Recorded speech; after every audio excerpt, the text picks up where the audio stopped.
I'm not going to let him ruin my day. I got you. And it's the only reason anyone will ever call you a name or ever try to put you down is to make you feel bad about yourself. Right. Because what they think makes no difference whatsoever. This is a journey. Let me take you on a journey. There will still be the journey. The journey. New sheriff in town, and his name is The journey. Journey. This thing is bigger than Nino Brown. This is the journey. The journey. What is it that moved you? The journey. The journey. The journey. The journey. Welcome back to another episode of The Journey. I'm your host, Larry Robinson, and today we have a Memphis icon who's become a Memphis icon. But before we get there, we're going to go to our quote for the day. And our quote comes from the great Malcolm X.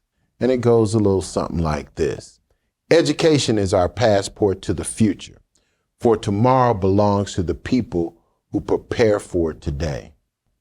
Are you prepared? Are you getting prepared?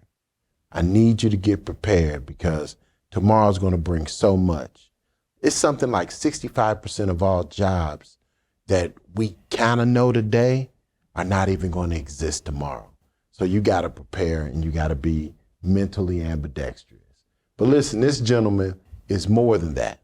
He's that and a bag of chips. The brother's name is Anton Mack. He hails from Baltimore, that is, Baltimore, Maryland, but spent every summer in Memphis, Tennessee. He's currently the executive director of Explore Bikeshare, as well as the owner and founder of the Century House. Consummate talent developer. I like to call him a coach in the areas of athletics, theater, business, academics, law, a world traveler as well, visionary, entrepreneur, and is truly committed to the great city of Memphis, Tennessee. Without further ado, Brother Anton Mack. Well, so who was that you were talking about? That could not be me. That's you, could brother. Not be me. That's Thank you. Thank you. Thank you for those kind words. Well, My tell goodness. me about them early days in B-More. Well, growing up in Baltimore, I spent a lot of time in Annapolis, just outside of Baltimore, on the water. Okay. My father bought a boat. We learned how to drive boats and sail and fish and catch crabs and just had a great time. So I love that area. Yeah, it's absolutely beautiful. Yeah. My dad was in the military and he had been stationed in the Washington area. Okay. And so they started in Baltimore and we just kept inching closer to Washington. He eventually ended up working at the Pentagon. And yeah, it was just, it was a fun time. My mother worked for the federal government as well too. So she was in DC, but I had a great childhood. Any siblings? Yeah, I've got three brothers. Three brothers? Okay. Three brothers, both older. Okay. And so I was the youngest, and I was always chasing after them. So. Yeah. Okay, who outside of your parents made the biggest impact on young Anton? Ooh, outside of my parents. That's such an interesting question. I don't think I've really thought about that. I'm going to say there were two great grandmothers that I had. One of my father's grandmother and my mother's grandmother.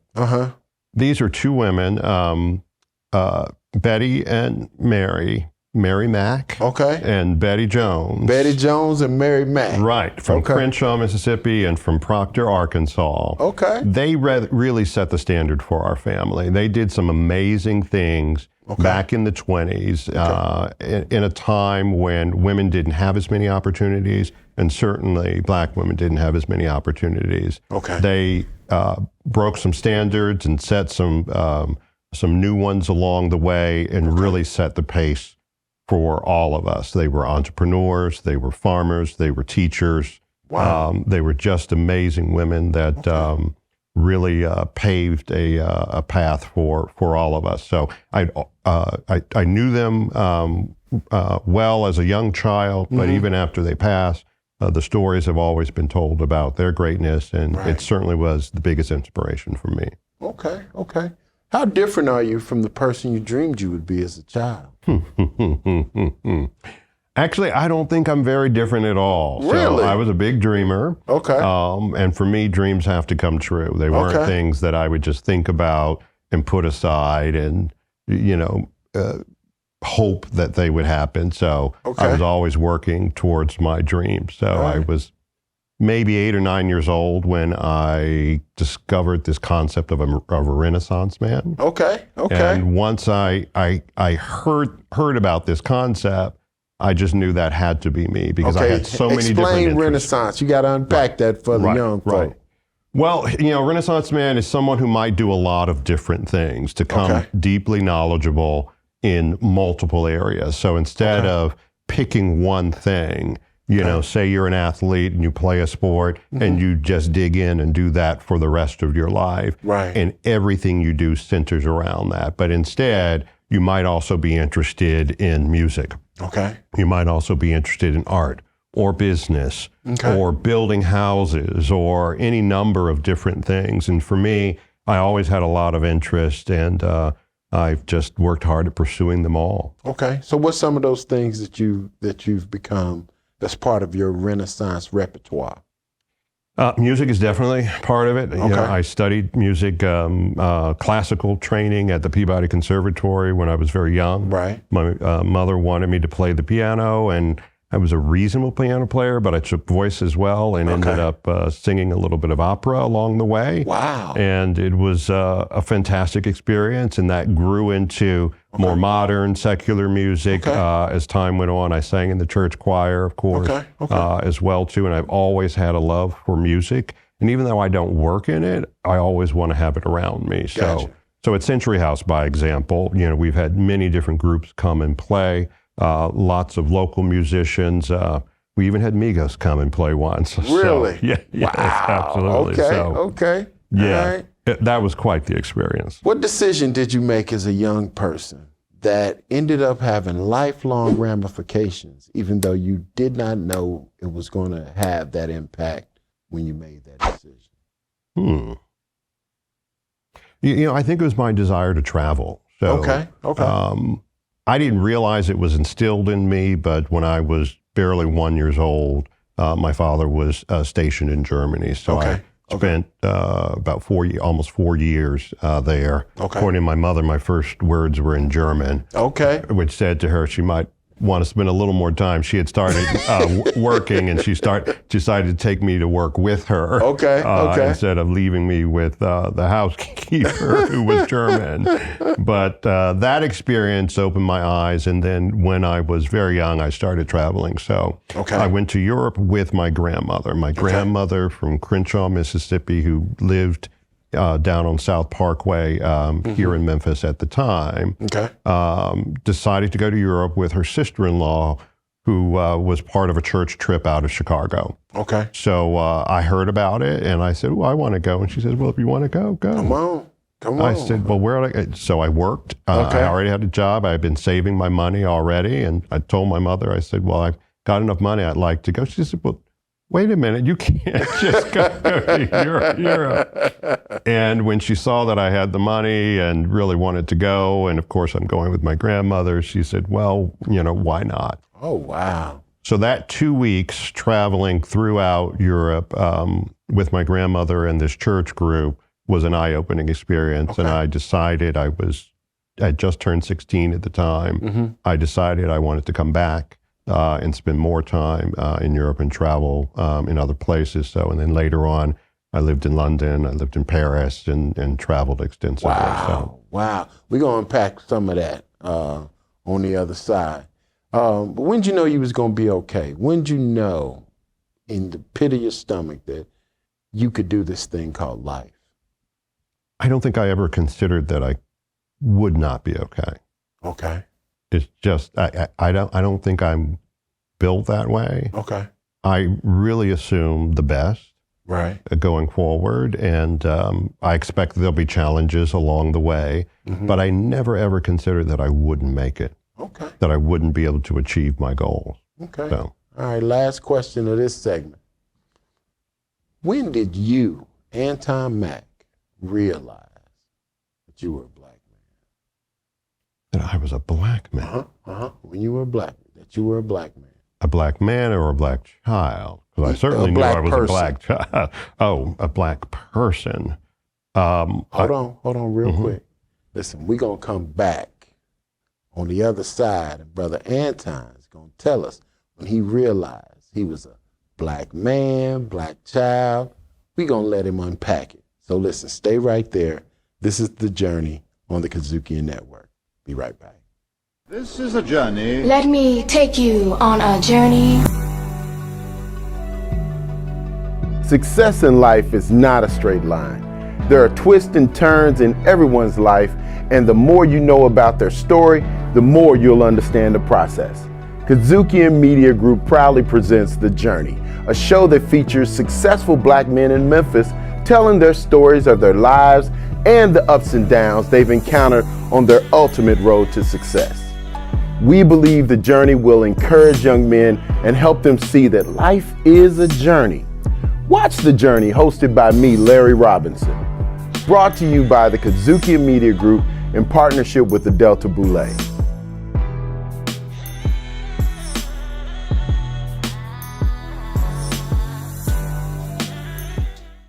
Welcome back to The Journey.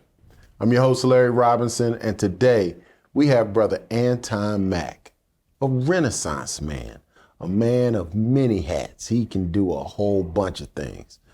But today we're going to talk about his life and how he got to where he is today. But before we go there, I got a question to ask him. What's your superpower, Anton? What's that thing that you do better than anybody else you know? My superpower, I think I got two things that are on the top of my mind that I think about. Someone just said to me just the other day that you just go the extra mile for people. Okay. So when someone else won't give you the time of day, I'll be the one who'll step in and listen, assist, help. Okay. It's hard for me to say no. Okay. And sometimes that can be an extra weight, right? That you carry, but and it can be a burden because it means that you might not sleep a lot at nights. Right. But whether it's putting shutters up at my parents' house this past weekend, or editing a book for a client that I'm working with currently, or volunteering on any number of boards as I work around town to hopefully just build a better city. Right. So I really do care. I care about people. I care about this city, and I just really want to jump in and help and give of myself. So that's one. You got a never-ending servant.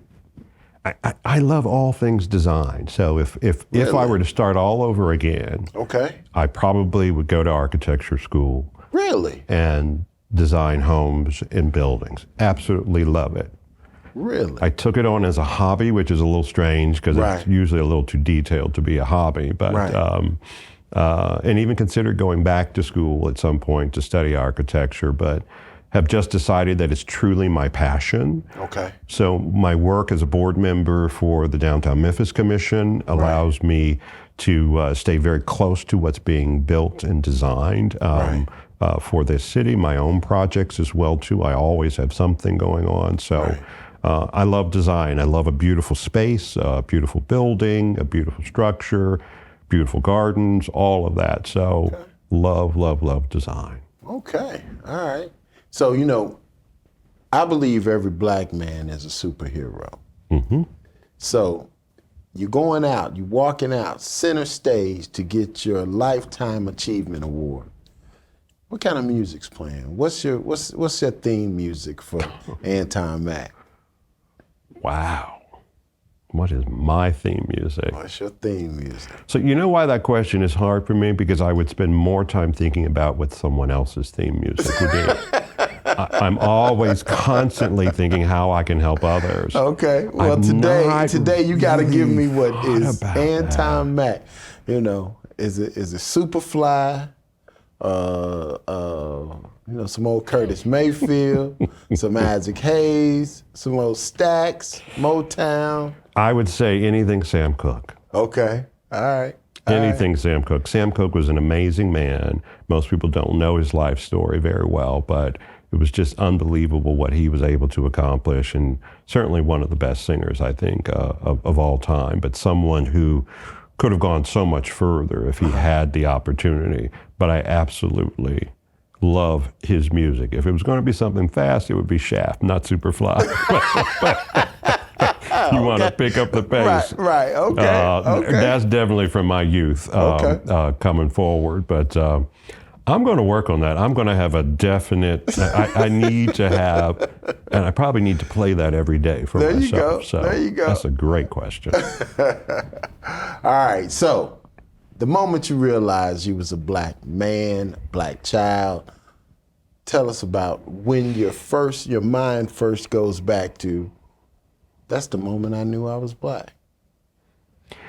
So I can't remember the precise moment, but I feel like it's always been that way because what's different for me than probably many Memphians is I grew up in an all-white environment. My father was in the military, and we lived in Army housing initially, which was certainly integrated in some sense, but I recall having many more white natives than neighbors than black neighbors. So, but even when we moved to our own first private home, we were in a predominantly white neighborhood. So, I'm sure as soon as I got out of the car, as soon as I saw the kids, the other kids playing on the street, I knew. But one of the moments that I will always remember was probably the first time I was ever called a name, a disparaging name. Okay. I remember it very well. Okay. As a kid from his porch, as I'm walking by on the street, yelled out this name, and I stopped and looked, and and it just hit me. And he just paused and said it again, and I said, "You want to come a little closer and say that?" And then he ran inside the house. So I didn't go on the property. I knew better than that. Right. But I was certainly not in the mood to stand for it. Wow. And it was, it wasn't polarizing. It struck me for a moment, but then it became a source of motivation. Because I said, I'm not going to let him. I'm not going to let him ruin my day. I got you. And it's the only reason anyone will ever call you a name or ever try to put you down is to make you feel bad about yourself. Right. Because what they think makes no difference whatsoever. Right. Okay. So, of course, I went home, told my mother, we had a whole talk. Right. She gave me some wisdom. Right. And I live by that today. Okay. Wow. So tell me about what you mentioned your mom. What did your mom give you? What was that dynamic? And what was that special thing that you can take that I definitely took from my mother? Wow. Confidence. Confidence. I think my mother's the one who taught me not to see an other alternative, to see failure, to see anything really negative. She taught me to understand that I'm in control of my own destiny. Right. And exactly what I can do with my life and what I can accomplish. And I've always felt that deep in my heart and can remember those conversations with my mother. And they came so early, I don't think I had a chance to think anything otherwise. Right. And she also taught me not to be too influenced by others, that what someone else says to you doesn't have any bearing on you or your life. So I've never really worried much about what other people think, and certainly not about what they say. I've made my own decisions, and it's left me with a much more comfortable life. Fantastic. What about your dad? What do you take from your dad? My dad, who was born down on Macklemore Avenue, right here in Memphis in 1934. Right. He's 89 years old today, and still, I won't say he's stubborn, but he is very, very strong. So he really taught me to stand up straight and to create a system and an order and to follow it. Having been a career military officer, I think it was the structure that really guided him to success in his career. And even though I didn't serve in the military, I think I got a lot of that structure from him. Right. And maybe through osmosis. So. Okay. Now, you ended up going to school, high school and college?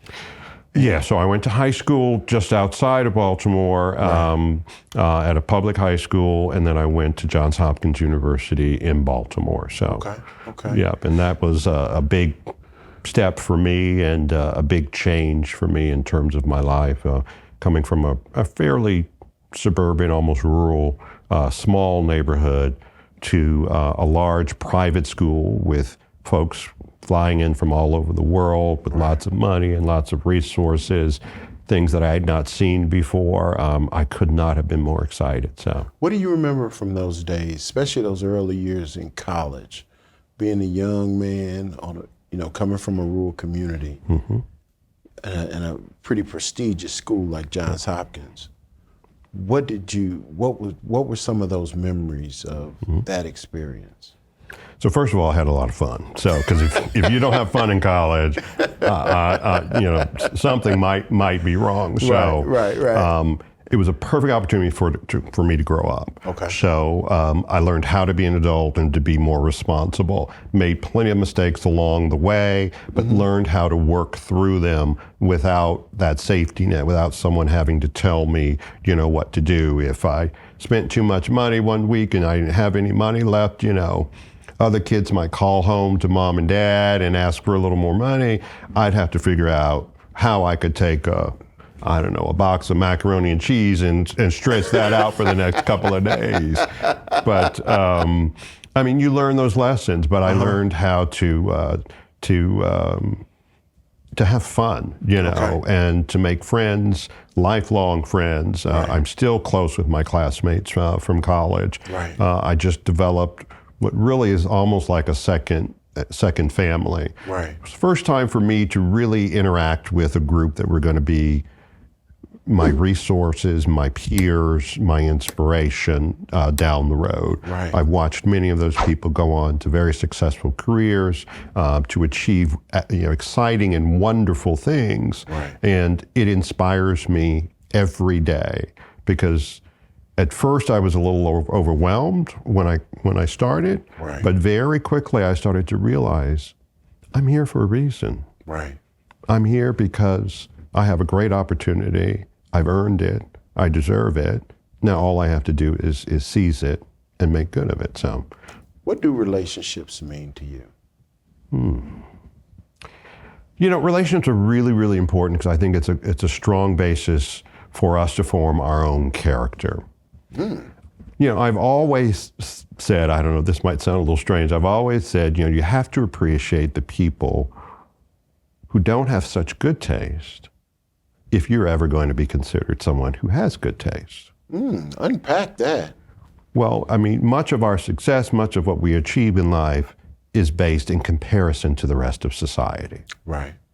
Oftentimes people are looking at who's the richest person in the world. Right. It's not all about money, of course, right. but you will find yourself comparing yourself to others mm-hmm. for the rest of your life. So my relationships have been really valuable because I've always gravitated to people that inspire me, and that as a result, it helps to propel me to greater heights. It helps me achieve my goals. Okay.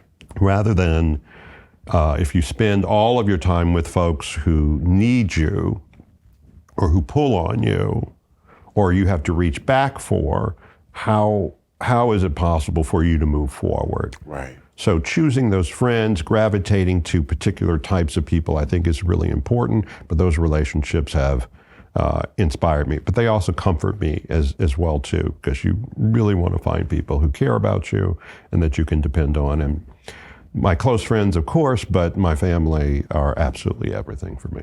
Awesome.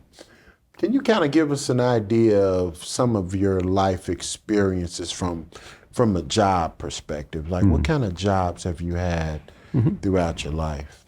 Well, the funny thing, looking at full circle, my first job, working for my father, he had decided with a friend of his to open a bike shop. Okay. I was probably 10 years old when I worked my first job. Wait a minute, at a bike shop? At a bike shop. And now you're doing an Explore Bikeshare. Exactly. full circle. I Right. was 10 years old making 50 cents an hour. Okay. And by the end of that first year, not only had I reorganized the entire shop, Okay. the beginning of my designed focus, Right.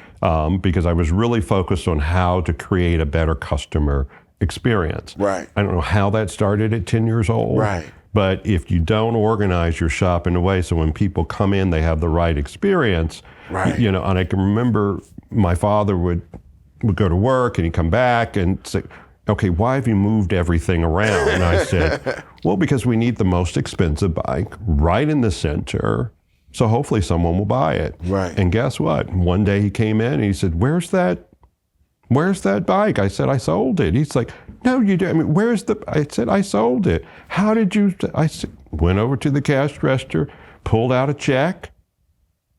Here's the check. And he's like, okay, how did you do that? I said, I don't know. He came in, I told them about the bike. They liked it.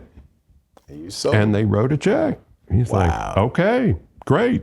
I didn't become a salesman, but in the end, I just really had a sense for this customer experience. So from there, I moved to coaching gymnastics. I was a gymnast as a kid growing up. Of course, I had played baseball and basketball, but when I discovered gymnastics with a bunch of kids just playing on the playground one Right. day, one of our PE teachers, our physical education teachers, saw us and decided to put together a little club. It turned in from a club to a team. I got recruited to the high school team when I was still in middle school and started training with them, started at a private club, ended up winning the state championships in So Maryland. You had a really extensive career in gymnastics. I did, and then I began coaching. So I was, again, very young, about 13, but I coached for almost 20 years. Okay. And coached kids all the way up through the national level. Later, I became a judge. And along with two other guys, we were the first Black international gymnastics judges from the U.S. Wow. So that was fun. We got a chance to judge national championship competitions here in the U.S., a couple of international competitions at the American Cup, and then I was even an assistant judge at the 1992 Olympic trials. Wow. So, which were held conveniently in Baltimore. So, What else have you done? theater. I was always involved in theater when I was a kid, and decided to, in college, create a theater production company because they weren't really doing a lot of musicals. They were just, regular plays. So we wanted to do something more, and I had the idea that we would produce the show Hair. Okay. It was considered a little racy at the time, just because of the involvement of drugs and music and just all the craziness in the show. And so in high school, I had a theater teacher who wanted to produce the show in my high school, and he wasn't allowed to. The school stopped, and he took them to court, and it just didn't work out. Finally, I was able to produce it at college, and was able to invite my theater teacher. He was so excited. We had some folks come in from New York as well too, and it was really one of the true exciting experiences of my life. So producing Hair, West Side Story Company, a variety of different Broadway style Producer, theater musical. producer. Next. So next beyond that, I started my career in education. I took a job back at my alma mater as the assistant director of admissions at Hopkins for the School of Engineering. I spent 3 years there in that role, and then I moved to the University of Baltimore, where I also became a director of admissions there. Later was recruited to Los Angeles to Loyola Marymount's law school, and became dean of admissions there. Those were some of the best years of my life, spending all of my time helping young students, really find their way in life, finding an opportunity in an educational program. It was just really one of the most fulfilling things that I ever did. But now you moved to Memphis from, what were you doing in Europe, right? So I was living in London, so between London and Paris. So after the law school, I joined a law firm and was head of all of the recruiting, training, and development of all the lawyers for that firm. It's a large international firm. We had 20 offices. One of the offices was in London. I really wanted to go back to school and get my MBA, found a program that was based in Paris with a campus in London. And so I moved there, started the program, and then finished up in Paris. So those experiences were amazing. Since I waited a little while before I went back to school, I wanted to do it a little bit differently. And that's why I ended up choosing Europe as a location. The courses were all taught in English, even though it was a French school. My French is not really good enough to study in, but we had 5 campuses in 5 different countries. All I did was travel and study and meet people from all over the world. It was an unbelievable experience. Wow. All right, we're coming to the end. So you go back to Baltimore, you go to your old house. You walk in the door, you see young Anton sitting there eating a bowl of cereal, watching his favorite cartoons. What would old Anton tell young Anton? You know, follow your dreams. Never veer from your course. Stay true to yourself. Be yourself. And when someone tells you you should do something else besides go to architecture school, tell them no way, you're going to architecture school. It's maybe my one regret, you know. I still have the opportunity, but it's one of those things. I wonder what would be different if I had gone ahead with that. There is an amazing architect named Paul Williams, who was the first Black member of the American Institute of Architects. His family's from Mississippi originally.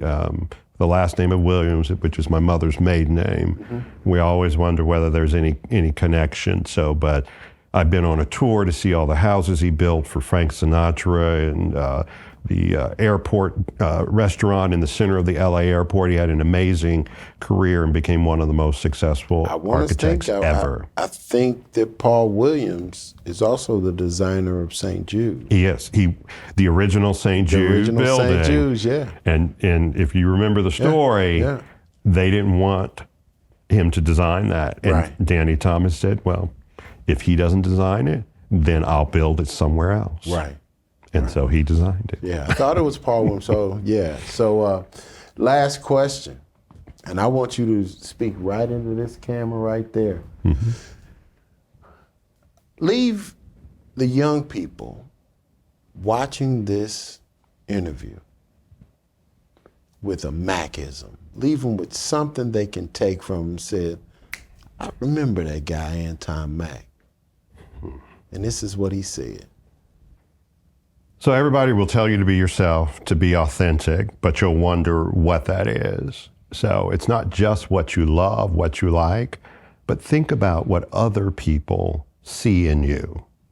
I've been told so many things in my life, but what's most powerful for me is when someone that I love or I appreciate or I admire tells me something that I'm good at. That's the thing that I generally should be doing. And when someone else that you value their opinion gives you some great advice, think long and hard about it, and most likely you will find your answer right there. So listen, as we said at the beginning, education is the way you navigate.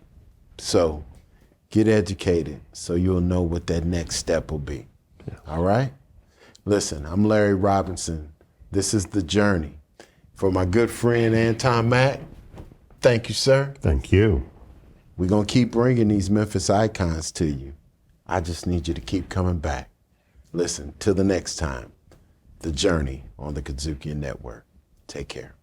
Thank you to our partners, the Delta Boulé. To hear more incredible stories like this, be sure to download the Kadzukian app from the App Store or Google Play. Or check out the Journey Memphis podcast on all your major podcast providers. Also, check us out on the Kadzukian Network.